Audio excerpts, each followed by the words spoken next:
সবাইকে আজকে স্বাগত জানাচ্ছি আমার এই নতুন ব্লগে। পাশে থাকবেন, সাবস্ক্রাইব করে চ্যানেলটি প্লিজ। গুড মর্নিং, আশা করি আপনারা সবাই ভালো আছেন, সুস্থ আছেন। আবার আমি এসে গেলাম একটি নতুন ব্লগ নিয়ে আপনাদের সবার সামনে। আপনাদের প্রিয়া উপস্থাপনা করছি ধানবাদ থেকে। আপনারা তো সবাই জানেন, অ্যাকচুয়ালি আজকে সকাল সকাল একেবারে স্নান করে ফ্রেশ হয়ে গেছি। আর আমার এখানে আওয়াজ পাচ্ছেন, প্রিয়াংশু লিখছে সকাল সকাল। ওকে স্কুলে নিয়ে যেতে পারিনি, তার কারণ হচ্ছে কালকে কয়েকদিন ধরে সর্দি ছিল, তো ওটা লাইটলি নিয়ে নিয়েছিলাম। কিন্তু কালকে রাত থেকে সর্দিটা, মানে সন্ধ্যের পর থেকে সর্দিটার সাথে না একটু গাটা ছ্যাঁক ছিল। মিড নাইট থেকে আরও একটু শরীরটা খারাপ হয়েছে। ও নিজেই বলছে যে স্কুল যেতে চায়, সেই বলছে ভালো লাগছে না মাম্মা। তো আমারও ঠিক লাগলো না যে এই টাইমে পাঠাবো, উইক আছে, ইমিউনিটিটা আরও শরীরটা খারাপ হয়ে যাবে। আজকের দিনটা বাড়িতে রেস্টে রাখছি, কিন্তু রেস্ট কি দেখুন না, সকাল থেকে উঠে শুরু হয়ে গেছে ওর। যাই হোক, চলুন কিছু টিফিনের রেডি করি। প্রিয়াংশুর বাবা রেডি হতে গেছে, ওকেও অফিসে বেরোতে হবে, ওরও খাবারটা দেবো। চলুন তাহলে চলে আসলাম প্রিয়াংশুর খাবার বানাতে। প্রিয়াংশুর তো ফেভারিট জানেনই, এখন হচ্ছে ছাতু।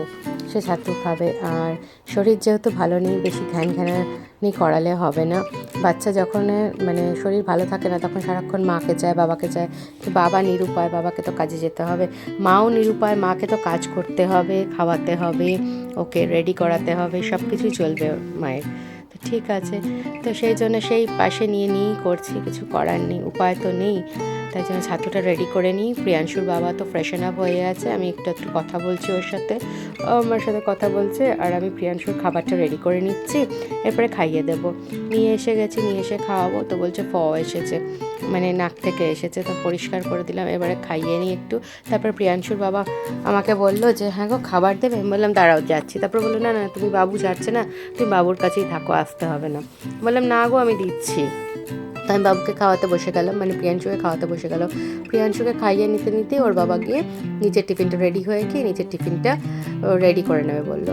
আমি সেই মুহূর্তের জন্য ওর বাবার কাছে গেছি, দেখবেন ও কীরকম করলো। ও কখনো এরকম করে না, কিন্তু এই যে শরীর খারাপ হলে বলে না বাচ্চারা, মানে মাকে ছাড়তে চায় না, ওই জিনিসটাই। এই দেখুন প্রিয়াংশুর বাবার এখানে খাবার রেডি হয়ে গেল, ওর খাবে ছাতু মুড়ি। তাও প্রিয়াংশু বলছে বাবা বেশি ছাতু নাওনি তো, জিজ্ঞেস করছে, বলছে না না নিইনি। ব্যাস, আমি কেন এখানে ওর বাবার কাছে এসেছি দেখুন আপনারা, দেখুন কান্না দেখেছেন। আজকে এমন একটা দিন, মানে আজ 22 তারিখ, আমি আমার মাকে হারিয়েছি। সত্য মা হারা সন্তান আমি কি বলবো আমি জানি না, অনেকবার আপনারা শুনেছেন। আর 4টা মাস হয়ে গেল মা আমাদের কাছে নেই। যাচ্ছি বিগ বাস্কেট থেকে জিনিস এসছে, ওটা নিয়ে আসি। আমি আর প্রিয়াংশু যাচ্ছি, জানেন তো আজকে শরীর ভালো নেই, তো প্রিয়াংশু চিপকে বসে আছে, সকাল থেকে কোনো কাজ করতে দিচ্ছে না। চলুন যাই নিয়ে আসি না। প্রিয়াংশু তো আমাকে ছাড়বে না, আমার সাথেই যাচ্ছে। বললাম সাবধানে চলো, চটি পরো বা জুতো পরো, যা আছে সামনে সেটা পরো। এই নিচে এসে গেছে, প্রিয়াংশু গেট খুললো, নিয়ে আসলো। এই গুড়েরও একটা গল্প আছে, আপনাদের সাথে শেয়ার করছি আস্তে আস্তে। নিয়ে তো এসে গেলাম, এই যে দেখুন গুড়টা নিয়ে এসে গেলাম। এই অর্গানিক গুড়টাই খাওয়াই, আমরা নিজেরাও খাই। আগে শুধু প্রিয়াংশু খেত, তো প্রিয়াংশু নেচার প্রোর খাওয়াতাম আমরা। তো আস্তে আস্তে এইবারে যখন বিগ বাস্কেটে আনলাম, তো দেখলাম খুব ভালো। এইবারে আপনাদের একটা ম্যাজিক দেখাচ্ছি, মানে ভরসা কী করে উঠে যায় সেটা দেখাচ্ছি। আর এখানে পটল বার করেছি, এখানে চিংড়ি বার করেছি, চিংড়ি মাছটা শেষ করে দিতে হবে, পটল চিংড়ি করবো। আর এখানে বাসনগুলো রাখা আছে, মুড়ির ডাব্বাটা ধোবো, সব রাখা আছে। এই দেখুন ম্যাজিক।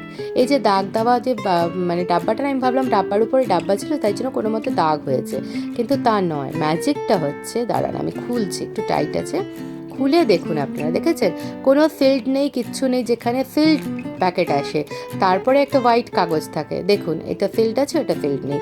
কি বিশ্বাস করব বলুন তো, কি আর বিশ্বাস করবো এদের উপরে, বুঝে পাচ্ছি না সত্যি। মানে এরকম যদি করে না, আস্তে আস্তে এসবের উপরে বিশ্বাস উঠে যাচ্ছে, আর কিছু করার নেই। যাই হোক, চিংড়ি মাছগুলো আমি বেছে নুন হলুদ মাখিয়ে নিয়েছি। একটা ছোটো পেঁয়াজ নিয়েছি, একটু বড়া বানাবো, মানে চিংড়ি মাছের মাথাগুলোতে দুটো বড়া হবে, তো এই দুটো বড়ার জন্য বানাবো বলে পেঁয়াজটা কুচি করে নিলাম। তো আধা পেঁয়াজটা রয়ে যাচ্ছে, তো পটল চিংড়িতে দিয়ে দেবো ভাবছি।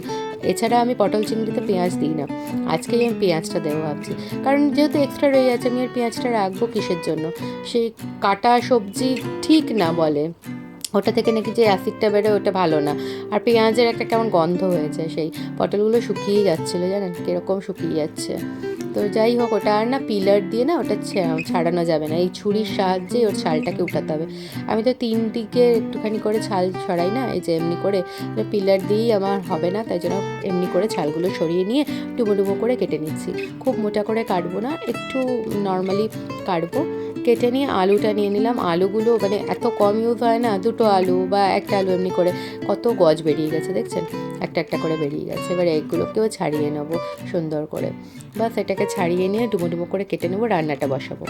এদিকে ফার্স্ট টাইম বড়াটা বসিয়ে দিয়েছি, চিংড়ি মাছে 4টা হয়েছে, 4টার মধ্যে প্রিয়াংশু একটা একটু খেয়েছে, তারপরে পড়ছে মানে একটু কালারিং করছে, যেটাও ভালোবাসে।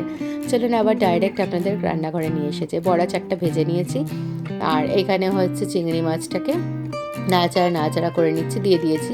এলে এরপরে এর মধ্যে যেটুকু তেল আছে একটুখানি তেল দেবো, ওর মধ্যে দিয়ে দেবো গোটা জিরা ফোড়ন, আর আজকে তেজপাতা গোটা গরম মশলা দিইনি। পটল আলুটা দিয়ে দিয়েছি, দিয়ে এদিকে বাসনটা মাজতে এসে গেছি, কারণ বাসনের তো ঢিপ হয়ে গেছে না আগের গুড়ের ডাব্বা, আপনারা জানেনই ডাব্বায় মানে খালি হলেই আমি ডাব্বাগুলো ধুয়ে নিই, তাহলে সুবিধা হয়। রান্নাঘরে যখন মানে ডিপ ক্লিনিং করতে আসি না, তখন এরকম হয় না যে প্রচুর পুরনো ডাব্বা আছে ওটা ক্লিন করতে হবে, তাই জন্য ডিপ ক্লিনিংটা করে নিই, মানে করার সময় আমার অসুবিধা হয় না। তাই জন্য যখনই কোনো কিছু নুনের ডাব্বা হোক, চিনির ডাব্বা, গুড়ের ডাব্বা, বিস্কিটের ডাব্বা শেষ হয়ে গেলে আমি ওগুলো ধুয়ে নিই। সেরকমই মুড়ির ডাব্বা ধুয়ে নিয়েছি, গুড়ের ডাব্বা ধুয়ে নিয়েছি, বাসনগুলো ধোয়া হয়ে গেল। এই যে এক এক করে ধুয়ে নিয়ে সাজিয়ে নিচ্ছি। আর দেখবেন স্নান যে করেছি বোঝা যাবে না, আরেকবার স্নান করেছি, দেখুন আমার মুখটা, এই দেখেছেন কেমন সুন্দরভাবে স্নান হয়ে গেছে। সোজা এসে গেলাম রান্নায় আবার। এই যে এইখানে বড়াও একটা খেয়ে নিয়েছে, আমিও একটা টেস্ট করলাম। আর এইখানে দেখলাম পটলগুলো আলুটা ভাজা হয়ে গেছে, পেঁয়াজটা ঝিরি করে কেটেছিলাম ওটা দিয়ে দিলাম, হালকা হালকা ভাজা হতে হতে একটা মশলা বানিয়ে রেখেছিলাম, কিছু না, জিরা ধনের গুঁড়ো, কাশ্মীরি মির্চ, নুন, হলুদ, টমেটো একটা কেটে রেখেছিলাম, আর একটু গোলমরিচের গুঁড়ো। বাস নাড়াচাড়া করছি, টমেটোগুলো একটু টেপে দিচ্ছি, চিংড়ি মাছটা দিয়ে দিচ্ছি এর মধ্যে, ভালো করে নাড়াচাড়া করবো। সামান্য জল দেবো, 1 গাদা জল দেবো না, কারণ ডাল বানিয়ে নিয়েছি এর মধ্যে প্রিয়াংশুর জন্য। ওখানে দেখছেন ঢাকনা দেওয়া আছে, বাটিটায় ডাল দেওয়া আছে। প্রিয়াংশুকে ফ্রেশন আপ করিয়ে নিয়েছি গরম জল দিয়ে, হাত পা ধুয়ে। এখানে আবার খাবারটা রেডি করে নিলাম, ভাত, এখানে পটল চিংড়ি, বড়া ভাজা, ডাল। তো বড়া ভাজা দুটো, এই কারণে আমি আর প্রিয়াংশু খাবো। এই যে প্রিয়াংশু আগেই বড়া ভাজা আমাকে জিজ্ঞেস করলো, তারপরে নিল, ওটার অভ্যেস আছে জিজ্ঞেস করে নেওয়া। দেখুন এবারে ওর এক্সপ্রেশন।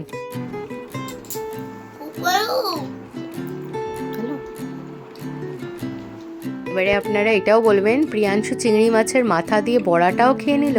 হ্যাঁ সত্যি লক্ষ্মী সোনাও ওইটাও খেয়ে নিল। যাই হোক, চলুন আবারও কালকে চলে আসবো। সবাই সুস্থ থাকবেন, ভালো থাকবেন, টাটা।